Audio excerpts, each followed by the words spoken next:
The gold mask of Tutankhamun is recognized as one of the world's most famous works of art. Made of solid gold and weighing some 25 pounds, it's a masterpiece of early goldsmiths' work. Its value is priceless, but who really knows what it symbolizes? Howard Carter uncovered the mummy of Tutankhamun in the autumn of 1925, 3 years after he discovered the tomb of the pharaoh. Covering the head and shoulders of the mummy was this magnificent gold funerary mask of unrivaled beauty.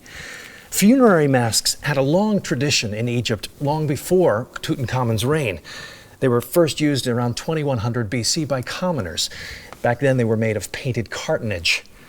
It became common for mummies of Egyptian kings from the New Kingdom to be interred with a golden death mask. However, aside from Tutankhamun's mask, only one other royal mask of solid gold is known to exist, that of Susennen I from the 21st dynasty. That's some 300 years after Tutankhamun's reign.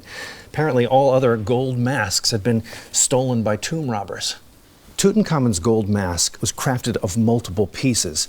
The face is a masterful example of chasing technique, and its features seem to express a feeling of sadness despite the pharaoh's youth. The eyes are sharp and animated, fashioned out of pale quartz with pupils of black obsidian.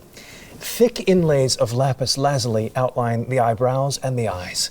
The chin bears a long plaited ceremonial beard, which juts forward and curves up at the end.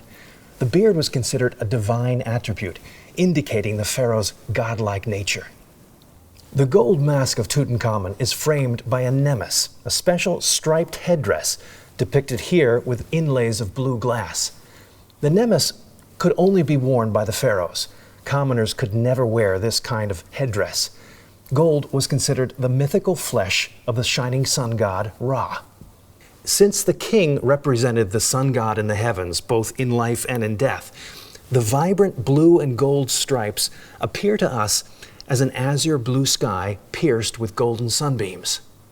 The headdress is crowned with a vulture and a cobra, the symbols of Upper and Lower Egypt. Here, they're fashioned out of gold with inlays of glass, carnelian, and lapis lazuli.